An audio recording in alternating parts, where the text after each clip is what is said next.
Família, tudo na paz? Convido você a abrir em Mateus capítulo 2, eu vou ler do verso 19 ao verso 23. Mateus capítulo 2, do verso 19 ao verso 23.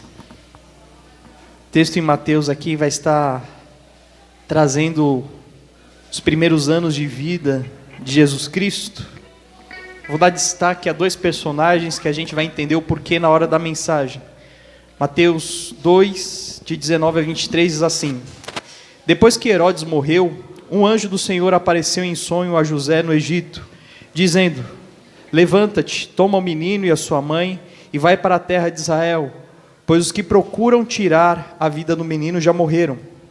Ele então se levantou, tomou o menino e a mãe, e foi para a terra de Israel. Ouvindo, porém, que Arquelau reinava na Judéia, em lugar de seu pai Herodes, José temeu ir para lá, e avisado em sonho, dirigiu-se para a região da Galileia, e foi morar numa cidade chamada Nazaré, para que se cumprisse o que os profetas haviam falado: ele será chamado Nazareno. Amém? Duas pessoas nesse trecho aí de má fama. Herodes, versículo 19 já trata dele como aquele que perseguia Jesus, ainda recém-nascido, foi aquele que mandou matar as crianças recém-nascidas naquela época, e depois o seu filho, versículo 22, Arquelau, que também fez com que José temesse. Dois personagens da antiguidade que têm histórias muito interessantes, que vão ser utilizadas por Jesus na parábola de Lucas, que nós vamos ler hoje. Uma oportunidade da gente entender um pouquinho de história, e entender um pouquinho de que, às vezes, as nossas intenções com relação a Deus não vão ser atendidas como nós desejamos. E isso é muito importante para a gente entender os propósitos de Deus para a nossa vida. Amém? Nós viemos aqui não para receber algo, mas para entregar nosso louvor, a nossa adoração, dedicar a nossa vida ao Senhor, renovar as nossas forças no sentido de continuar servindo a Ele essa semana. Amém? Que esse possa ser o seu objetivo aqui essa noite. Vamos orar? Senhor Jesus, tem misericórdia de nós. Nós estamos aqui, Senhor, para Te entregar o nosso louvor, a nossa adoração. Mas primeiro gostaríamos de clamar que o Senhor viesse e perdoasse os nossos pecados. Que o Senhor nos limpe, que o Senhor nos purifique, que o Senhor nos torne aptos a este momento. Que com clareza nós possamos estar sentindo a Tua presença, recebendo o nosso louvor e adoração aqui essa noite.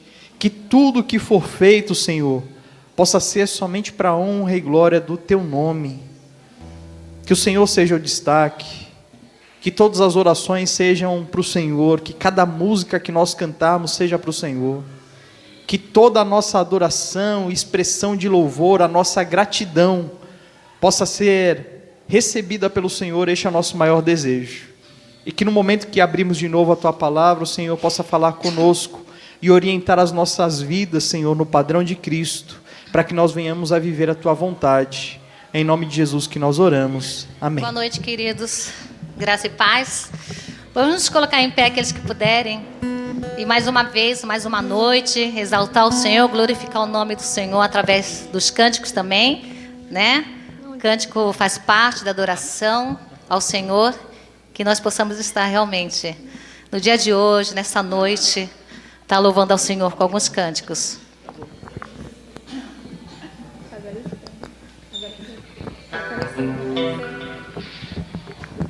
Antes de nós querermos o Senhor, Ele nos queria primeiro, amém? Ele nos amou primeiro. Então o ensino fala, eu te quero, eu te busco. Que nós possamos estar buscando a presença do Senhor. Alegria no nosso coração.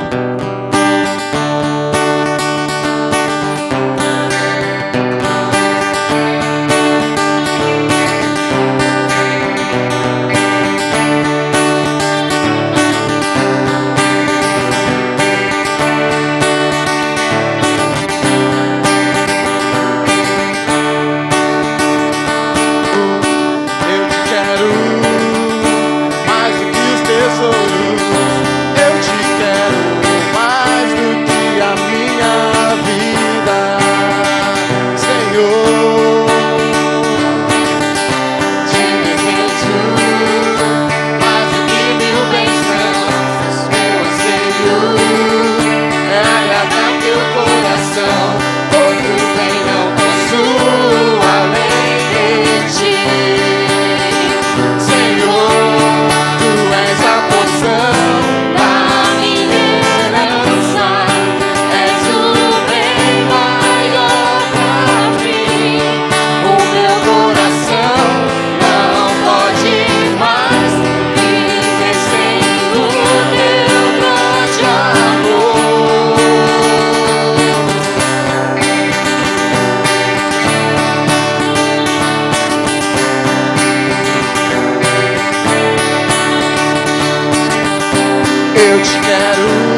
Jesus.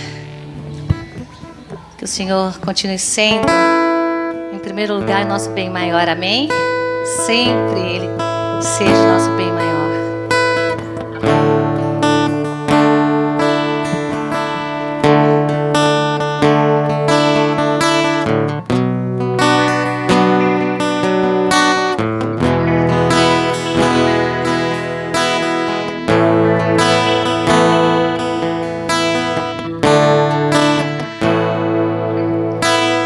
Deus não rejeita a oração. Oração é o alimento.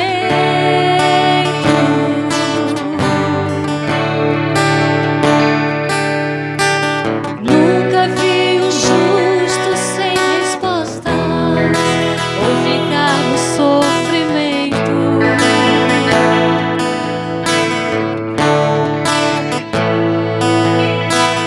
Basta somente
salvação.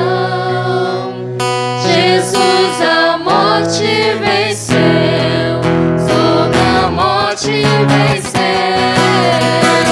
Cristo move as montanhas e tem poder pra salvar, tem poder pra salvar. Pra sempre a toda salvação. Jesus a morte venceu, sobre a morte venceu.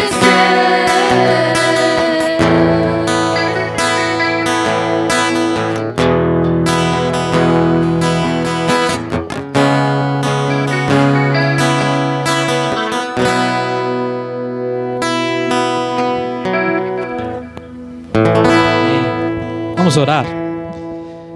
Senhor, nós reconhecemos, ó Deus, que só Tu tem poder para salvar, ó Pai.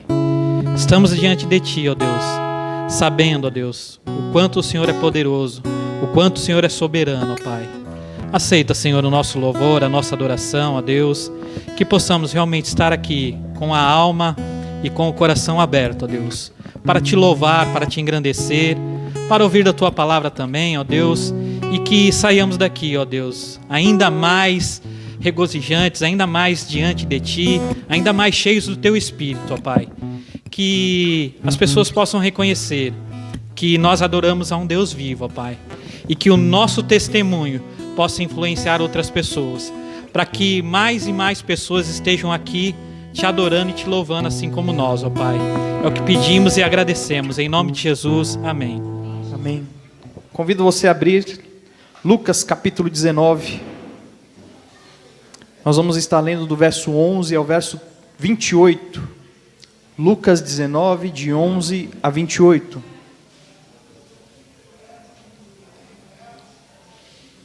Esse texto é conhecido como a parábola das 10 minas ou dos 10 servos. Uma parábola muito parecida com a de Mateus capítulo 24, que é a parábola dos talentos. Mas essa daqui traz detalhes bem diferentes da parábola dos talentos. A gente vai poder observar isso essa noite. Lucas 19, de 11 a 28, diz assim a palavra do Senhor. Ouvindo eles isso, Jesus prosseguiu e contou uma parábola, por estar perto de Jerusalém e por eles pensarem que o reino de Deus se manifestaria imediatamente. E disse: um homem nobre partiu para uma terra distante, a fim de ser feito rei e depois voltar. E chamando 10 servos, deu-lhe 10 minas, e disse-lhes: negociai-as até que eu volte. Mas os seus concidadãos o odiavam, e enviaram atrás dele uma delegação, dizendo: não queremos que este homem reine sobre nós. E aconteceu que quando ele voltou, depois de ter sido feito rei, mandou chamar aqueles servos, a quem entregara o dinheiro, a fim de saber de cada um o que havia negociado. O primeiro apresentou-se e disse: Senhor, a tua mina rendeu outras 10 minas. O Senhor lhe respondeu: muito bem, servo bom, foste fiel no pouco, por isso terás autoridade sobre 10 cidades. Veio o segundo e disse: Senhor, a tua mina rendeu outras 5 minas. E este também respondeu: da mesma forma tu recebe 5 cidades. E veio outro dizendo: Senhor, aqui está a tua mina que guardei num pano, pois tive medo de ti, porque és um homem severo, tomas o que não destes e colhe o que não semeaste. O Senhor lhe disse: servo mau, pela tua boca te julgarei. Sabias que sou um homem severo, que tomo o que não dei e colho o que não semeei? Por que então não puseste o meu dinheiro no banco? Então, quando voltasse, eu teria tirado com juros. E disse ao que estava ali: tirai a mina e dai ao que tem 10 minas. E eles responderam: Senhor, ele já tem 10 minas. Pois eu vos digo que todo o que tem, mais lhe será dado, mas ao que não tem, até o que não tem lhe será tirado. Quanto, porém, aos meus inimigos, que não quiseram que eu reinasse sobre eles, trazei-os aqui e matai-os na minha frente. Tendo assim falado, Jesus prosseguiu caminhando diante deles, subindo para Jerusalém. Vamos orar? Senhor Jesus, nós, pela Tua graça e misericórdia, pedimos, Pai, uma intervenção em nossas vidas. nos dando a concentração necessária para que nós estejamos ouvindo só o Senhor, nos dando a oportunidade, Senhor, dessa aproximação, desse encontro contigo, pedindo que o Senhor abra a nossa mente e o nosso coração, para que nós venhamos a compreender a Tua palavra, que nós venhamos amar a Tua palavra, amar aquilo que foi dito, ter certeza da veracidade daquilo que Jesus disse, entender as implicações disso em nossa vida, entender, Pai, a necessidade de um bom serviço a Ti. Tem misericórdia de nós, Pai, porque talvez a gente não tenha a dimensão do que significa a Tua vinda, mas que hoje nós possamos aprender com clareza, que possa ser um tempo, Senhor, de transformação do nosso entendimento, mas uma transformação miraculosa do nosso ser, para que nós venhamos a viver a Tua vontade, para a Tua honra e glória. Este é o nosso desejo, Pai. Tem misericórdia de nós. Mais uma vez eu me coloco diante do Senhor, pedindo, por favor, Pai, fale comigo e fale através de mim. Controle tudo aquilo que eu sou, Senhor. Não permita que eu venha atrapalhar.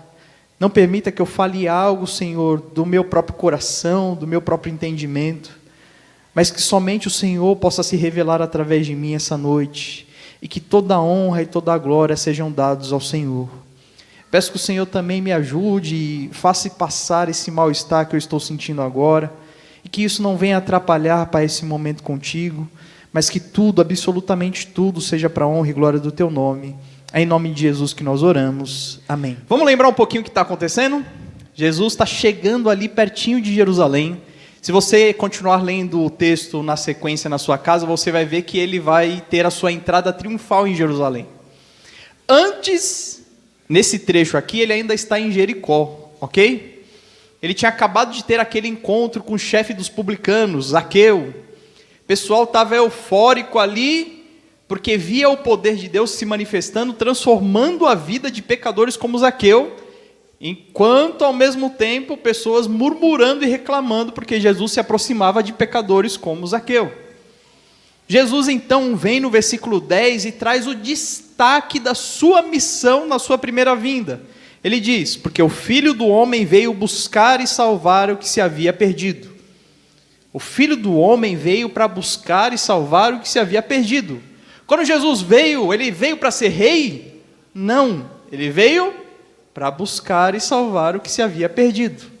Mas no coração dos judeus, dos seguidores de Jesus, daqueles que estavam realmente crendo em Jesus como Messias, a expectativa era outra. Ainda mais quando eles viam que se aproximava Jerusalém. É por isso que no versículo 11 diz: ouvindo eles isso, Jesus prosseguiu e contou uma parábola, por estar perto de Jerusalém, e por eles pensarem que o reino de Deus se manifestaria imediatamente. O reino terreno de Jesus, Jesus como rei de Israel, como sucessor de Davi, como o Messias esperado, era essa expectativa que eles tinham. Agora que a gente chegar em Jerusalém, Jesus formará o seu exército, a gente parte para cima dos romanos, toma a nossa liberdade de novo e governaremos no local que Deus prometeu aos nossos pais, Abraão, Isaque e Jacó. Essa era a expectativa. O coração deles estava pulsando. Muitas pessoas estavam ali cogitando: como é que ele vai fazer isso? Como é que ele vai se levantar contra o Império Romano? Como essas coisas acontecerão? E Jesus então conta essa parábola exatamente para descrever para eles o que aconteceria, de uma forma ilustrada, para que eles realmente comprovassem e entendessem com clareza o que estava para acontecer. Mas apesar deles absorverem ali o conteúdo que Jesus disse, compreender de verdade só depois da sua morte e ressurreição. Antes da gente entrar na parábola, eu preciso contar uma história para vocês. Quando a gente começa a contar ali a vida de Jesus no Novo Testamento, esse período de tempo onde Maria fica grávida do Espírito Santo, ela e José acabam indo para Belém lá e tal, naquele período de tempo havia um governante naquela região chamado Herodes. Esse Herodes é chamado de Herodes o Grande, ou Herodes Magno, ok? Esse Herodes é o mais famoso entre os Herodes, porque no Novo Testamento aparecem outros, Herodes Antipas, Herodes Arquelau, que é o texto que a gente viu, Herodes Filipe também. Esses três últimos são filhos desse Herodes o Grande, que é o primeiro. Esse Herodes é aquele que recebe a visita dos magos ali, que vem procurar Jesus. Você lembra dessa história muito bem? E que ele, quando vê que foi enganado pelos magos, manda matar todas as crianças. Esse Herodes Magno, ele é conhecido pelas suas grandes construções. Se você for hoje em Israel, as grandes construções que ainda permanecem lá, da maior parte delas são do período desse homem. Mas ele era uma pessoa má, terrível, sem escrúpulos, que matou muitos judeus, exatamente por confrontos com relação ao seu próprio poder. Esse homem morreu, é o texto que a gente leu em Mateus capítulo 2. Quando ele morreu, 3 dos seus filhos surgiram para tomar o lugar de governança sobre o território daquela região. Lembrando que, naquele período de tempo, aquela região era governada pelos romanos. Mas o líder maior dos romanos era o imperador, chamado Augusto, César Augusto, ok? Naquela época, quando Herodes morreu, os 3 filhos tinham que ir até César Augusto em Roma para conseguir a sua credencial como rei daquela região. Interessante porque a história conta que Arquelau, ele tinha acabado de velar o seu pai, e ele foi ao templo de Jerusalém. O texto diz, de Flávio Joséfo, que ele foi com uma roupa branca, e que ao entrar ali no templo, ele foi alvejado pela multidão com alegria, e que ele sentou no trono ali no templo, e que as pessoas reconheceram ele como já o rei, e ficavam fazendo pedidos a ele, para que ele abaixasse os impostos e coisas do tipo. E ele recusou ser chamado de rei, porque ele disse, antes de ser chamado de rei, eu preciso ir até Roma, ter a minha credencial do imperador, para depois vir e governar sobre vocês. E é interessante que ele saiu e foi realmente em direção a Roma com esse objetivo. E sabe o que foi atrás dele? Uma comitiva de judeus. Para fazer o quê? Para dizer ao imperador, por favor, não deixe Arquelau reinar sobre nós. Por quê? Porque ele é igualzinho o pai, ele é igualzinho Herodes o Grande, ele é terrível, ele é uma pessoa sem escrúpulos, ele é mau. E eles tentaram de tudo para que Arquelau não governasse sobre ele. O imperador atendeu de certa forma ao pedido. Arquelau se tornou governador, mas não com o título de rei da época. E o governo dele foi terrível, tanto que ele governou somente 10 anos e foi exilado pelo próprio imperador. Mas é para que vocês entendam que ao ouvirem a parábola de Jesus, essas pessoas tinham essa história na cabeça, porque isso tinha acontecido há cerca de 30 anos dessa época. Então o pessoal sabia que ser rei para aquela região, alguém teria que sair, ir até Roma, pedir autorização para depois voltar e ser rei, ok? Isso estava na mente deles. Agora volta para o texto comigo, versículo 12. Jesus começou a contar a parábola dizendo, um homem nobre partiu para uma terra distante. A expressão nobre aqui é nobre de nascimento, ou seja, alguém que já tinha um certo título de príncipe, ou seja, alguém que já tem uma herança sobre si, o destino de ser rei. E você sabe que Jesus é filho de Davi, é o herdeiro do trono de Israel. Uma coisa interessante que você pode pensar é, será que Deus preservou a genealogia de Davi até hoje? Será que hoje ainda tem um herdeiro do trono de Davi? A gente poderia pensar sobre isso, né? Na verdade não, porque o herdeiro ele só toma posse, só senta no trono quando seu pai morre, não é? E o herdeiro legítimo, que é Jesus, ainda está vivo, amém? Então, enquanto ele está vivo, o trono pertence a ele. E o texto diz, ele partiu para uma terra distante a fim de ser tornado rei. Quando ele fala partiu para uma terra distante, implica que ele vai demorar. Demora para ir, demora para voltar, ok? Então Jesus já está dando uma intenção naquilo que ele está falando. Olha, vocês estão aí na euforia de que eu tome o reinado agora? Para um pouquinho para prestar atenção no seguinte. Vai ser uma viagem longa. Não vai ser rápido o meu retorno, mas eu voltarei. Versículo 13 diz que antes de ele partir, ele chamou seus 10 servos e distribuiu entre esses 10 servos 10 minas. Bom, pelo cálculo é simples, cada pessoa ficou com uma mina. Algumas versões bíblicas trazem que essa mina é uma moeda. Na verdade, ela não é uma moeda, ela é uma medida de porção, ok? 10 minas equivale a uma porção, normalmente, de moedas de prata, ou prata realmente in natura. Essa quantidade era equivalente a 100 denários ou 100 dracmas, ou seja, 100 dias de trabalho braçal.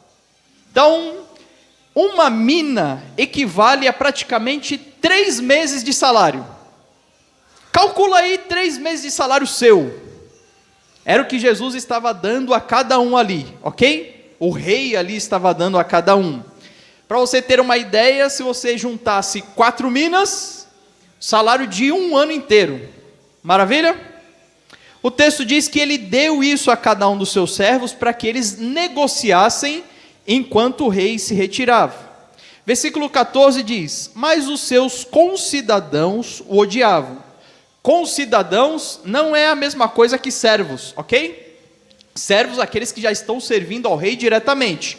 Concidadãos são as pessoas daquela região que deveriam ser governadas assim que esse homem se tornasse rei. E quando ele diz que os seus concidadãos odiavam, o texto não dá motivo, mas o texto parece apontar para a realidade daquilo que Jesus estava vivendo ali. Judeus odiando a liderança de Jesus. O texto diz que eles enviaram atrás dele uma delegação dizendo: não queremos que este homem reine sobre nós. E é exatamente isso que vai acontecer quando Jesus chegar a Jerusalém. Uma reviravolta acontece, o povo todo se volta contra Jesus, e diante de Pilatos, ele é condenado pelo próprio povo. Pilatos vem, lava as mãos e diz: não tenho responsabilidade sobre a vida deste homem. E o povo o que diz? Que o sangue dele caia sobre as nossas cabeças e sobre as cabeças dos nossos filhos. Ou seja, nós e nossa descendência será responsável por isso. Exatamente por isso o texto diz que esses homens se colocaram contra e disseram: não queremos que este homem seja nosso rei. Uma rejeição clara. Versículo 15 diz: e aconteceu que quando ele voltou, depois de ter sido feito rei, mandou chamar os servos diante dele, para que eles pudessem prestar contas do dinheiro, que a versão aí da maior parte diz dinheiro, quer dizer prata, a fim de saber o que cada um havia negociado.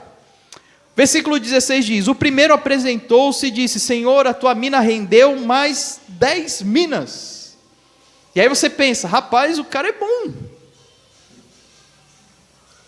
O cara sabe como investir. Ele fez com que o dinheiro rendesse 1000%. Uma mina se tornou 10. E aí você fica olhando para essa pessoa e diz assim: meu, o dinheiro na mão desse cara se multiplica. Ele tem a capacidade, ele sabe onde colocar, ele sabe onde investir. Se é na bolsa, se é no Bitcoin, se é nos títulos do governo, ou sei lá, se é abrir o próprio negócio, ele sabe qual é a tendência do momento. Não é essa perspectiva que a gente tem? Mas volta comigo no texto aí. Não é isso que ele diz. O texto diz: o primeiro apresentou-se e disse: Senhor, a tua mina rendeu outras 10. Opa! Sabe o que esse servo fez?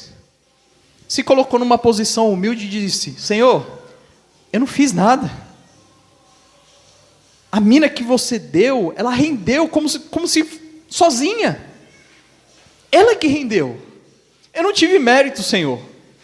Eu me dispus a trabalhar com ela, e o que aconteceu é que onde eu depositava essa mina, ela multiplicava e eu consegui outras 10. Eu não sei nem dizer para o Senhor o que aconteceu. Eu sei que eu fiz e rendeu 10. Olha só o que o rei diz para esse homem, versículo 17. O Senhor respondeu: muito bem, servo bom, você foi fiel no pouco, por isso você terá autoridade sobre 10 cidades. Deve ser incrível ouvir e receber esse elogio, né? Você foi fiel. Eu disse para você pegar a mina e negociar, e você foi. E não só foi, mas você viu que a mina ela rende muito. E você se manteve fiel, porque você poderia, na minha ausência, ter pegado um pouquinho para você mesmo, né? Mas você se manteve correto. Você se colocou nessa posição. E já que você, nesse pouquinho que eu dei para você, você foi fiel, eu vou dar para você autoridade sobre 10 cidades, porque eu sou rei e eu posso fazer isso. Irmãos, você prestou atenção na disparidade? Um homem que é fiel com uma mina, fazendo com que ela multiplique para 10, por causa do poder realmente da própria mina, ele ganha agora quantas cidades? 10 cidades. Irmão, a proporção ela não bate. A recompensa ela é extremamente maior do que o serviço desse homem. E entenda, a recompensa ela visa realmente algo bom para esse servo. Mas a recompensa lida também com mais trabalho. Ele ganhou 10 cidades para governar, mas isso implica em mais trabalho, mais responsabilidade, mais benefícios para ele mesmo. Porque no reino de Deus as coisas funcionam assim. Se você quer ter o resultado para a sua vida, entenda que você vai precisar trabalhar, se dedicar. E a recompensa virá com mais trabalho, mais dedicação, certamente mais alegria e mais gozo. Versículo 18 diz: veio o segundo e disse: Senhor, a tua mina rendeu outras 5 minas. Exatamente como o primeiro disse, não trouxe a glória para si. Diz: Senhor, foi a tua mina. Interessante porque no versículo 19, Deus já não fala para esse servo bom e fiel, mas ele disse: olha, a mesma coisa vai acontecer com você, da mesma forma, você vai receber 5 cidades para governar, vai ser aí autoridade em 5 cidades. O texto poderia trazer o relato dos 10, mas certamente o que Jesus queria destacar era uma discrepância entre o fiel, entre aquele que é um pouco fiel e aquele que é nada fiel, segundo o versículo 20 diz: e veio o outro dizendo: Senhor, aqui está a tua mina, eu guardei ela num pano. É a ideia de, eu escondi, coloquei no cofre. E aí o versículo 21, ele dá a justificativa, ele diz: eu tive medo de ti, porque você é um homem severo, você toma o que você não deu, e você colhe onde você não semeou. E o versículo 22, o rei diz àquele servo: você é um servo mau. E ele diz: pela tua boca eu vou te julgar. Como se ele dissesse assim: aquilo que você falou é mentira, mas vamos considerar que isso seja verdade. Eu vou utilizar a sua própria desculpa para provar que você é um mentiroso.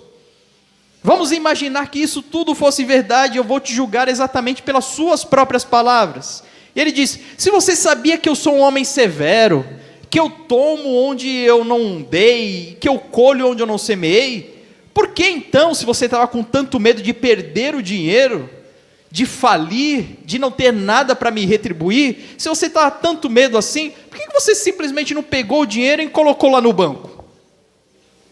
No banco não tinha como você perder, e assim quando eu voltasse, pelo menos os juros disso eu teria.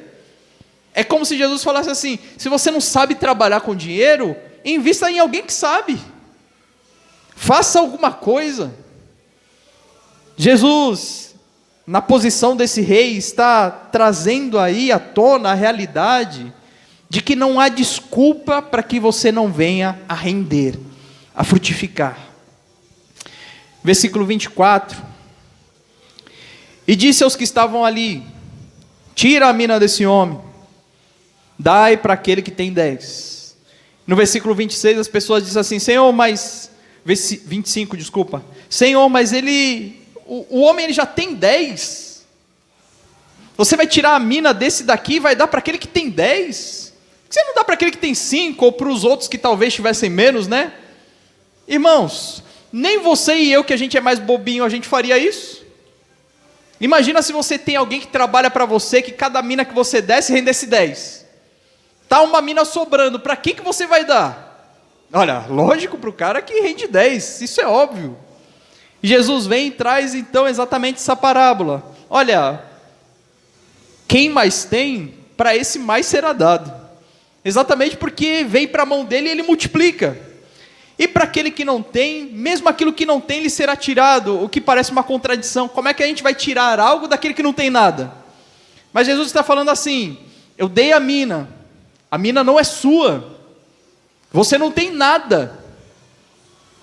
E aquilo que você não tem vai ser tirado de você e dado para alguém que realmente venha frutificar. E aí, irmãos, a gente precisa entender um destaque diferente.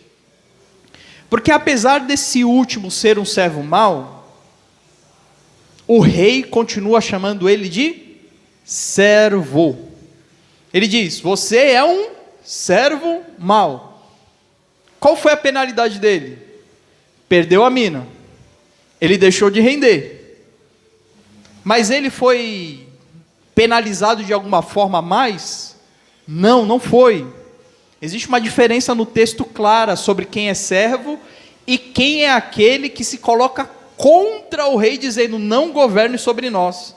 Que é o caso do versículo 27, quando ele diz, quanto, porém, aos meus inimigos, o rei considera inimigos, os que não queriam que eu reinasse sobre eles. Todo aquele que não quer que Jesus reine sobre a sua vida, é o quê? Inimigo de Jesus. Inimigo de Jesus. E o texto diz, trazei-os aqui, matai-os na minha frente. A palavra aí é trucidar.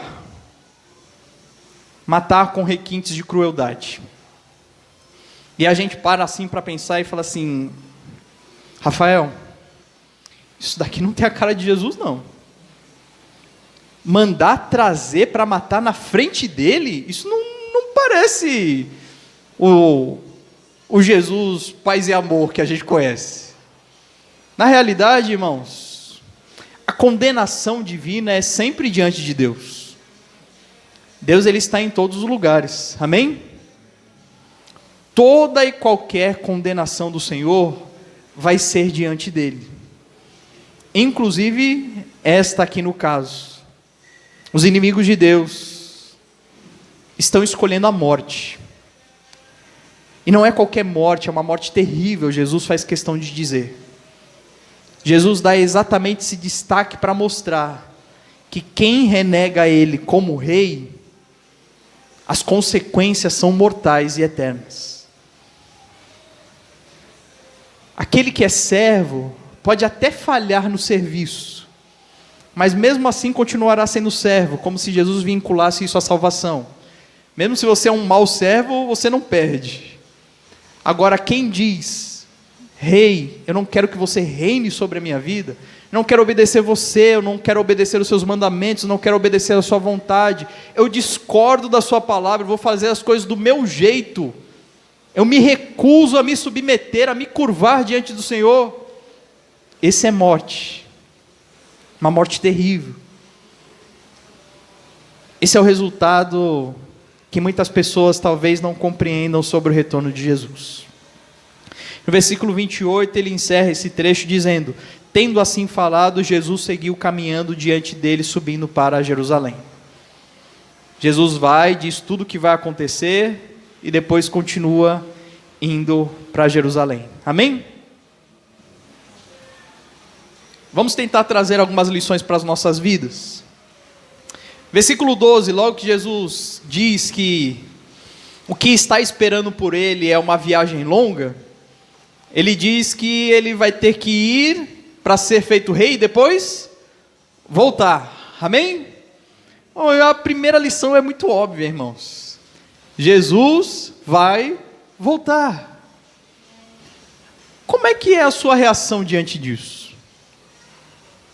Porque dentro do texto a gente tem a reação dos servos e a gente tem a reação dos inimigos de Deus. Para alguns servos, a reação é de euforia. Sabe aquela pessoa que fez bem o seu trabalho e está doida para o chefe chegar para mostrar para ele o que fez? Essa é a perspectiva do servo bom e fiel. Ele anseia pela volta de Jesus, porque ele não teme as consequências. Pelo contrário, ele está doido para demonstrar o quanto rendeu aquilo que Deus deu na mão dele. Então a alegria toma conta dessas pessoas. A perspectiva desse encontro com Jesus faz parte do seu dia a dia. É aqueles que não titubeiam quando diz, espero que Jesus volte hoje. E aí a pessoa diz, amém. E a igreja fica em silêncio. É aquela perspectiva do, eu anseio por ver Jesus. Quer morrer hoje? Misericórdia, Senhor. O verdadeiro servo de Jesus, ele espera encontrar Ele. E crê que Ele vai voltar. Porque Ele tinha prometido que Ele vinha e Ele veio. E quando Ele foi, Ele disse que vai voltar. E a gente precisa acreditar que Ele vai voltar. A qualquer momento, a qualquer instante. E nós prestaremos contas. Pode ser hoje. O dia de prestação de contas pode ser hoje. Irmãos, o texto diz que quando Jesus ele reúne ali os seus servos, 10 servos, e diz, eu vou, mas vou deixar vocês com a responsabilidade de 10 minas cada um. É uma coisa muito significativa, sabe o quê? Você precisa entender que uma coisa é você trabalhar e se dedicar na presença do rei. O que Jesus está dando para eles de responsabilidade é um trabalho na ausência do rei. É a nossa responsabilidade. É olhar para as nossas vidas e trabalhar para o rei, mesmo não conseguindo ver e enxergar ele aqui. Irmãos, é muito mais fácil você dizer que é um trabalhador e um servo do rei, quando o rei está perto. Mas e quando você está no meio dos concidadãos que odeiam o rei? Que é a nossa realidade hoje. No mundo que odeia o nosso Senhor Jesus Cristo, que fala mal dele, que pegam esse texto aqui e tocam fogo. E como é dizer que você é um servo dele em perseguição, correndo risco de morte? E quando você se vincula a esse rei, no meio de um ambiente onde todos fazem questão de mostrar e demonstrar que odeiam a sua fé. Jesus ele está preparando os seus discípulos aqui para aquilo que iria acontecer com eles.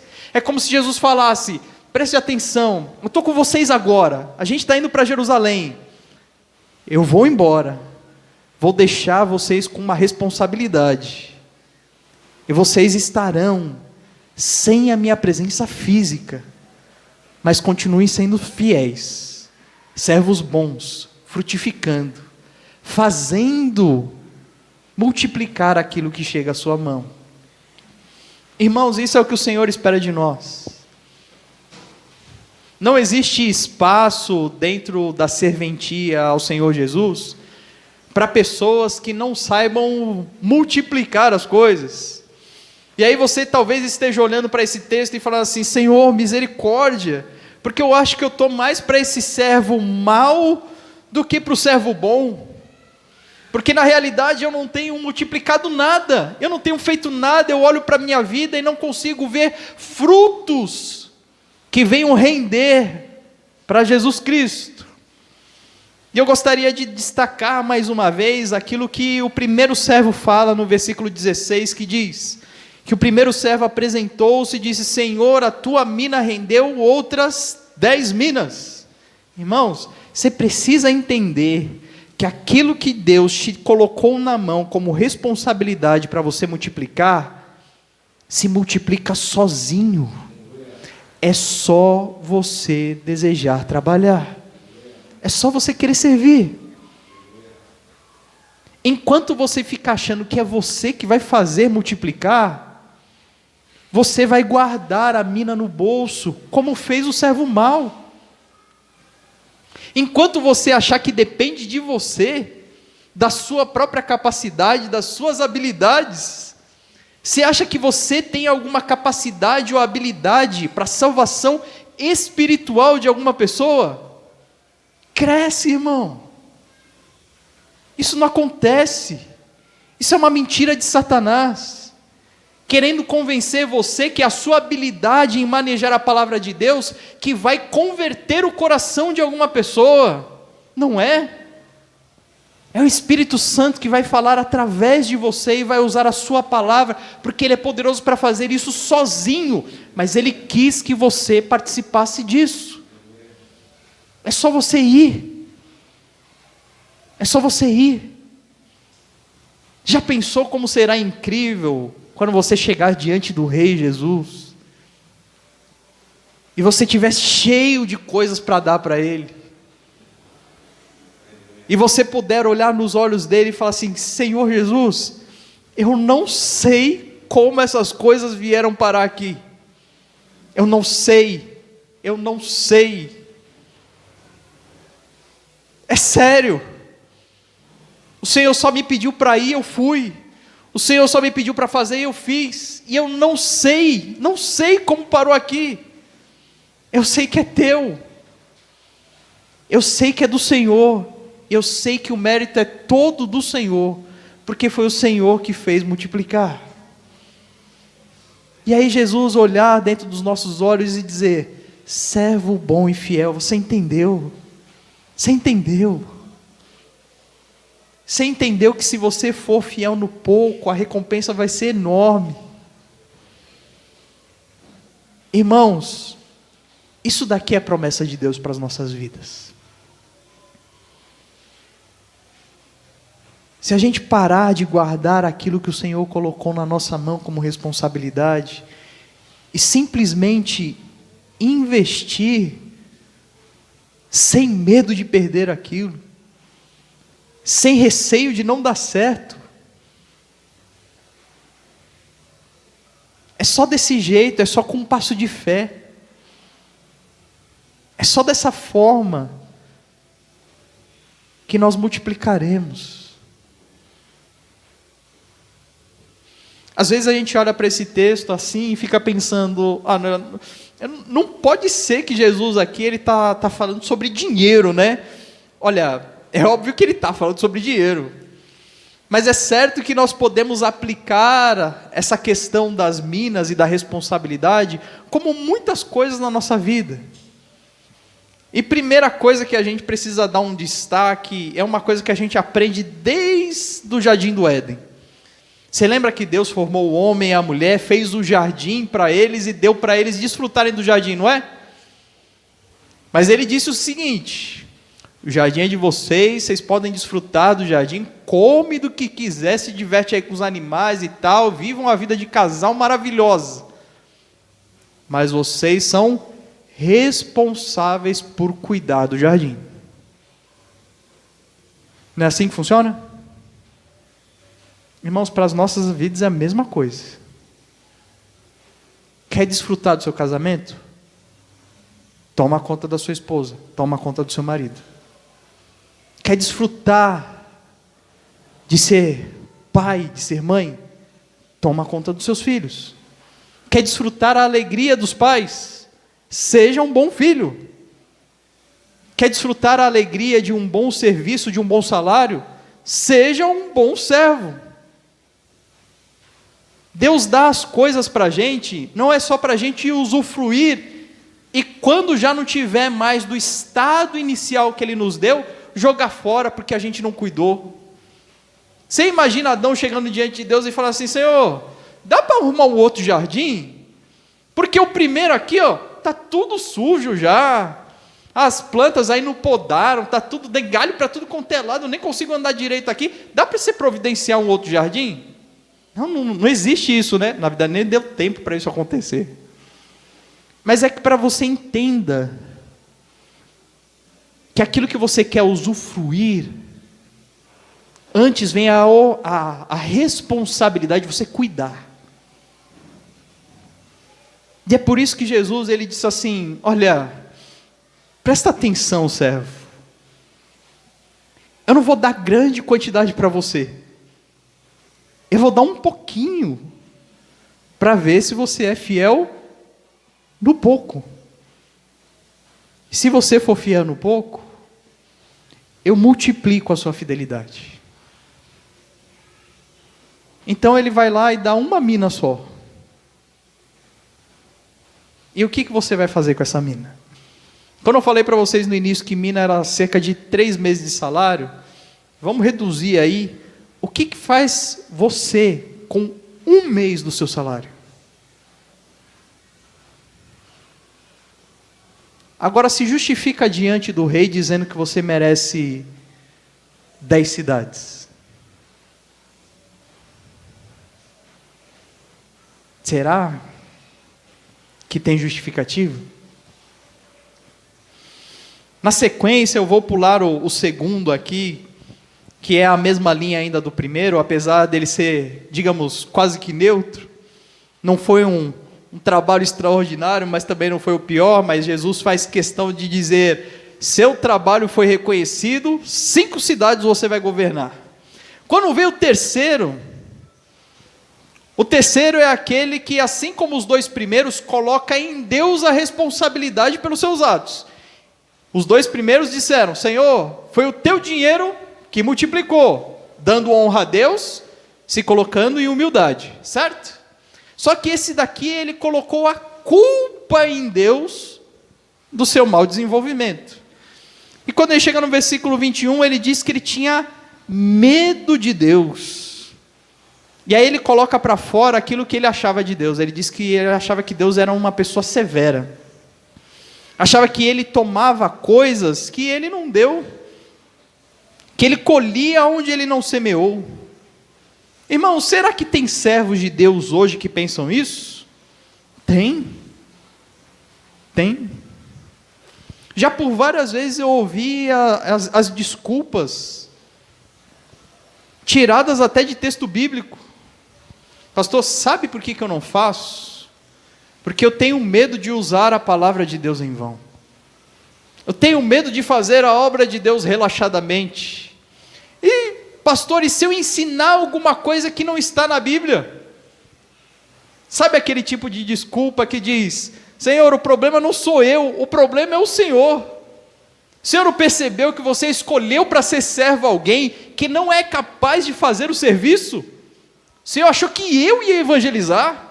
Que eu ia discipular pessoas? Que eu ia levar o teu evangelho?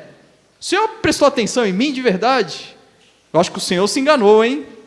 Eu não sou servo para isso, eu não sirvo para isso. Eu sirvo para qualquer outra coisa, menos para fazer aquilo que a tua palavra disse. Será que Deus errou em escolher você para ser servo dele? Será que ele achou que você não tinha capacidade? Será que ele escolheu o pior? Ou será que o problema é você? Que fica arrumando desculpas e colocando a responsabilidade em Deus, para que você não venha a servir. Irmãos, todos nós estamos com a mina no bolso hoje. Tem gente que vai correndo já pagar a conta, né? Todos nós precisamos render para o nosso rei. Todos nós. É interessante a resposta de Jesus, porque ele não fica confrontando, sabe? Ele sabe quem ele é, a sua bondade, o seu amor, a sua misericórdia. Quem é o rei que chamaria os seus servos e distribuiria a sua riqueza entre eles? Ele não entra nessa discussão ridícula. Mas ele entra na onda do servo, ele pega ali a desculpa dele e diz assim: ah, quer dizer que eu sou severo? Quer dizer que você estava com medo de mim? Não, tudo bem, não vamos discutir isso. Medo é de cada um, né, pessoal? Tá com medo? Você achou que eu ia vir bravo em relação a você se você perdesse a mina, é isso? E aí ele perguntou: por que então você não colocou lá no banco rei de juros? Irmãos, para a nossa realidade hoje é muito simples. Tem um monte de gente que diz assim: pastor, não tenho tempo, não tenho condição, tenho um monte de coisa para fazer, e eu tenho coisas que é de Deus para fazer. Tenho que tomar conta da minha família, e eu tenho meus negócios, meus estudos e tal, e toda a minha semana está ocupada. Ok. Pega o seu dinheiro, então investe em quem trabalha, filho. Tem um monte de missionário aí que está disposto a andar o mundo inteiro para pregar Jesus. E onde eles não podem ir, eles não podem ir porque não tem dinheiro. E você que não pode ir porque tem tempo, ou desculpa, porque não tem tempo, mas tem dinheiro, vai e financia. É como se o Senhor falasse assim: você não tem condição de fazer? Pague outro para fazer, filho. Usa do seu dinheiro para a glória de Deus. Campanha de missões, investe. Seminário, investe. Senhor, eu não tenho como fazer, mas eu tenho dinheiro para ajudar, então ajuda. Saiba que diante do Senhor, quando você for prestar contas, você não vai ouvir servo bom e fiel, mas pelo menos você não vai ouvir servo mau. O segundo não ouviu nem servo bom e fiel, nem servo mau, não é isso? Pelo menos algo ele rendeu. Algo você tem que render. Você precisa render com algo. O servo mau é aquele que pega aquilo que o Senhor deu a ele e coloca no bolso. E é terrível, irmão, estar na presença do Senhor e devolver aquilo que Ele nos deu exatamente igual Ele nos deu. A ordem é muito clara, versículo 13: negociai até que eu volte. Será que Ele volta hoje? Eu já ouvi um amém, já está melhorando. Para finalizar, há uma diferença muito grande dos servos para os inimigos. Para aquilo que o versículo 14 diz que eram concidadãos e o odiavam. Existe uma diferença muito grande. Mesmo o servo que é mau continua sendo servo. A punição dele não tem mais mina. Pessoas que não conseguem mais se desenvolver em nada na fé, parece que para esses Jesus já voltou e já tirou a mina. Mas existe uma diferença muito grande e absurda dos servos, para quem Deus dá a honra de ter uma parte daquilo que é dele, para aqueles que se colocam como inimigos do rei. E a severidade do rei, quando ele voltar, é enorme. Porque se colocar como inimigo de Deus é se colocar como amigo da morte. É se colocar como alguém que realmente deseja morrer. E o versículo 27 diz: quanto, porém, aos meus inimigos, que não queriam que eu reinasse sobre eles, trazei-os aqui e trucidai na minha frente. Trucidai deveria ser a versão exata em português, ok? Morte violenta. Jesus, quando ele traz esse relato aqui, é realmente para chocar. Para que as pessoas percebam que rejeitar a vida é abraçar a morte. Que rejeitar a Jesus é rejeitar a vida. E que ao fazer isso, desejam a morte terrível sobre si mesmo. E o texto diz que essas pessoas são inimigos de Deus. A pergunta que a gente precisa se fazer é: quem são esses inimigos? Dentro do texto aqui, a gente pode colocar como o povo judeu que vai se rebelar contra Jesus nos próximos capítulos. É só você ler. Você conhece bem a história. Mas e nos nossos dias? Nos nossos dias, os inimigos de Deus podem ser os nossos filhos.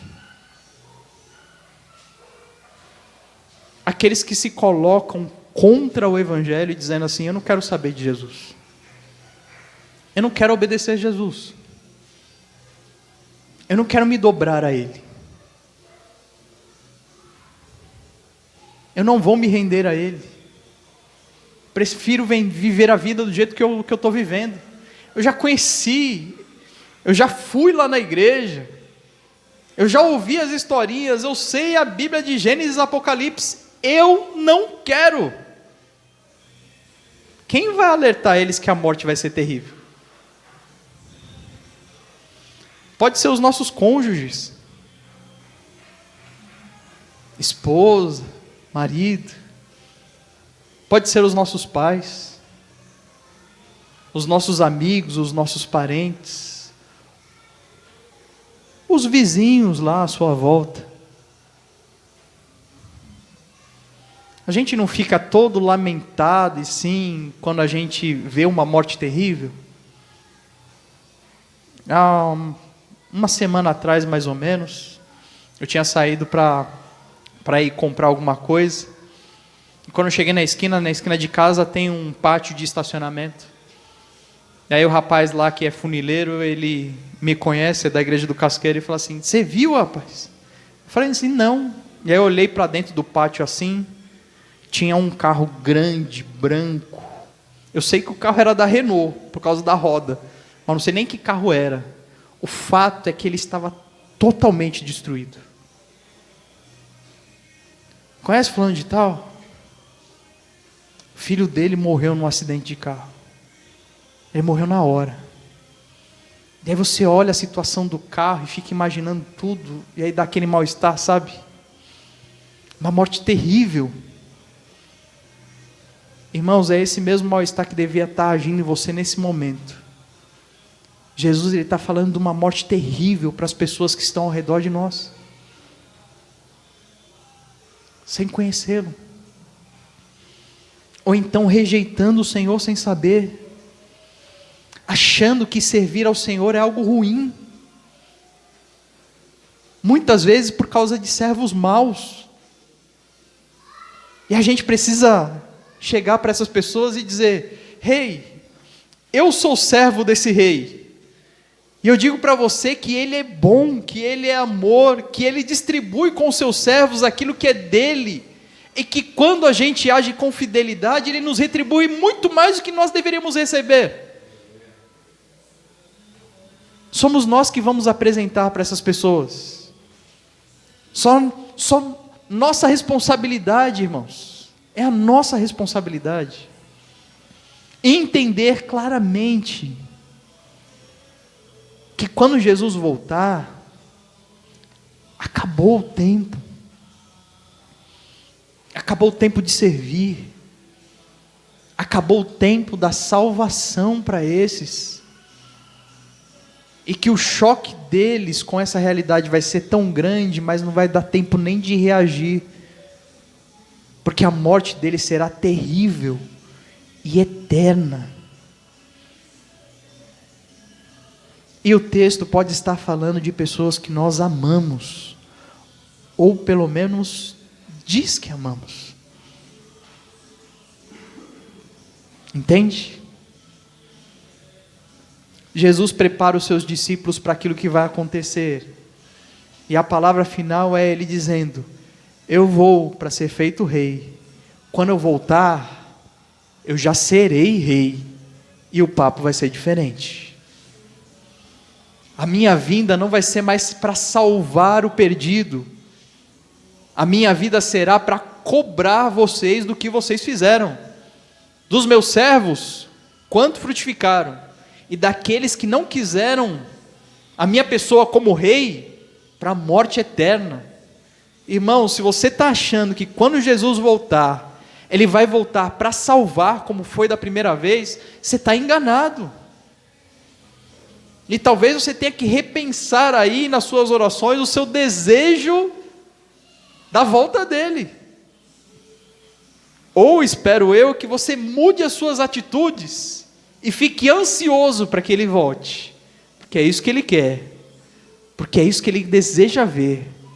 Cada um de nós como um servo bom e fiel, no pouco que ele nos deu responsabilidade. Vamos orar? Para terminar esse tempo de meditação? Senhor Jesus, nós te agradecemos, Pai. Louvamos o teu nome por esse tempo, por essa palavra, por entender a realidade e o peso que tem a volta de Jesus Cristo, por entender que o Senhor foi e quando voltar já vai ser rei, vai ter autoridade e vai exigir de cada um de nós um retorno do teu investimento sobre as nossas vidas. Pai, louvado seja o teu nome pelos servos bons e fiéis. Te agradecemos por aqueles que entenderam que a multiplicação não depende deles, mas depende daquilo que o Senhor deu a eles, e que o Senhor vai honrá-los, se eles forem, se eles se colocarem à disposição, se eles trabalharem, se eles fizerem qualquer coisa, o Senhor vai fazer frutificar, o Senhor vai multiplicar. Louvado seja o teu nome por isso. Te agradecemos, Pai, por aqueles que estão dedicando a sua vida em prol do teu reino, para levar o teu nome ao mundo inteiro, para ter, Senhor, essa alegria e o anseio da tua volta. Te agradecemos, Pai, por isso. Mas sabemos também, Senhor, que isso não é a realidade de todos. Muitos já estão aqui com um coração pesaroso, imaginando estar diante do Senhor, devolvendo a Ti o que o Senhor deu a eles de capacidade, porque não fizeram a sua obra, porque se distraíram com as coisas deste mundo, porque perderam o seu tempo em coisas fúteis e inúteis, porque realmente esqueceram da tua volta e foram pegos de surpresa. Eu te louvo e te engrandeço, porque apesar disso eles são salvos e são servos teus, mas clamamos que hoje haja uma oportunidade para cada um de nós que precisa tomar uma nova atitude, uma nova posição, de enxergar aquilo que o Senhor deu a cada um de nós como uma preciosidade, como uma mina, está diante das nossas mãos, para que nós venhamos a ver multiplicar, porque é o teu poder em ação, Senhor, que nós venhamos a acreditar nisso de verdade. Creio que ainda há tempo, Senhor, de uma mudança nossa. Ainda há tempo de uma mudança de postura da tua igreja, para que nós venhamos a frutificar neste lugar, para que vidas sejam alcançadas, para que pessoas venham conhecer ao Deus, ao Rei Jesus que nós servimos. Tudo para a honra e glória do teu nome, Senhor. E pedimos misericórdia para os teus inimigos, Senhor.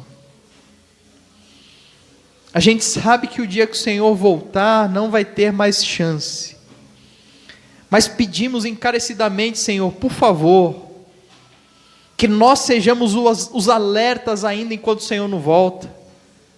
Que nós venhamos a demonstrar o amor por esses inimigos, muitos deles da nossa própria família, Senhor. Que o Senhor colocou ao nosso redor, louvado seja o teu nome por isso.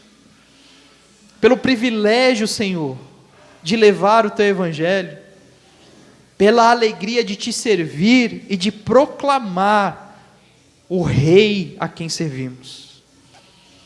Tem misericórdia de nós, Pai. Nos ajuda a compreender com clareza as implicações da tua vinda. E nos ajuda, por favor, a viver uma nova vida a partir disso. Tudo para a honra e glória do teu nome. Este é o nosso desejo, Pai. É em nome de Jesus que nós oramos. Amém. Mais uma vez, vamos nos colocar em pé.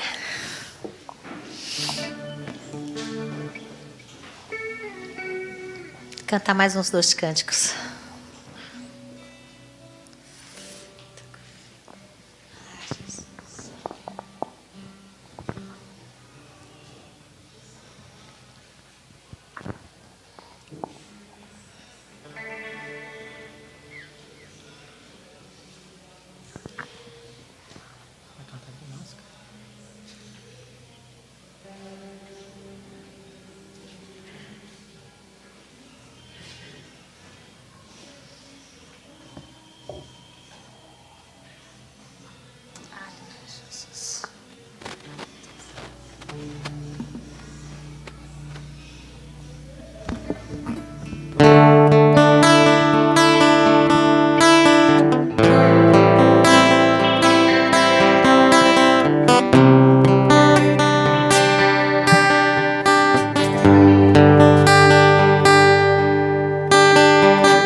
Todo ser que vive, louve o nome do Senhor.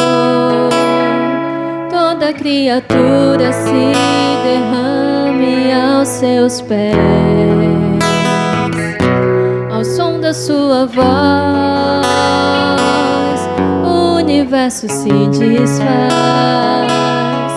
Não há outro nome comparado ao grande eu sou.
Vamos orar para encerrar o culto dessa noite. Senhor Jesus, ansiamos por ver a Tua vinda a este mundo, gloriosa, soberana, Senhor, o Rei dos Reis. Pai, Te agradecemos pela oportunidade de mudar a nossa atitude a partir de hoje, a partir de agora, ansiando ver nas nossas vidas a multiplicação daquilo que o Senhor nos entregou, ansiando estar na Tua presença para devolver ao Senhor aquilo que é Teu e que o Senhor multiplicou em nossas vidas. O Senhor é grande, é imenso, é incrível, Senhor, incomparável, e sendo dono de tudo, compartilhou tudo com cada um de nós, Teus servos. Pai, que nós possamos aproveitar esse privilégio, que nós venhamos, Senhor, a desejar mais a tua recompensa do que as recompensas deste mundo, do que o enganoso prazer, Senhor, que esse mundo vem nos trazer. Que a nossa vida seja dedicada a te servir, e que ao te servir, as pessoas ao nosso redor possam te conhecer e possam desejar também te servir para a honra e glória do teu nome. Pai, eu espero que esteja neste momento esse templo aqui, as pessoas que estão em casas, nós possamos estar vendo servos bons e fiéis do Senhor Jesus, pessoas que vão compreender que o poder não está nelas, pessoas que vão entender que precisam dedicar a sua vida para fazer multiplicar, mas que o poder não está em nós, mas está naquilo que o Senhor é em nós. Louvado seja o teu nome por isso, Pai. Pai, nos dá a alegria de ver teus inimigos se rendendo a Ti. Nos dá a alegria de ver pessoas se entregando por clamar a Tua salvação, Senhor. Nos dá essa alegria. Nos dá a oportunidade de vivenciar os nossos entes queridos, os nossos amados, reconhecendo a salvação em Cristo Jesus, sendo servos do Senhor e servindo junto conosco, Pai. Nos dê essa alegria, Pai, por favor. E age, Senhor, em nós e através de nós. Vivifica a Tua igreja para que nós sejamos os anunciantes das boas novas de salvação para este mundo perdido. Continuamos clamando, Deus, por uma ação transformadora e maravilhosa neste mundo. Pedimos que o Senhor venha. Pedimos que o Senhor venha. Mas pedimos que nesse intervalo, Senhor, transforme a Tua igreja para que nós sejamos Teus embaixadores, Teus servos verdadeiros, pessoas que vão frutificar, Senhor, cada um com a sua responsabilidade, para que nós venhamos a ver, Senhor, e experimentar a Tua salvação de uma forma incrível. Vem, Espírito Santo de Deus, sobre nós, que Jesus seja visto em nossas vidas, Senhor, tudo para a honra e glória do nosso Deus, que é o único merecedor de toda adoração. Te agradecemos, Pai, pela Tua presença marcante neste culto. Nosso desejo é que o Senhor tenha recebido tudo aquilo que nós ofertamos a Ti, e que esse culto possa continuar, Senhor, em nossas vidas durante essa semana, e que a Tua palavra não venha, Senhor, sair do nosso foco, mas que sejamos sempre obedientes a ela, em nome de Jesus. Amém. Deus abençoe a todos. Uma boa semana, irmãos.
de cor.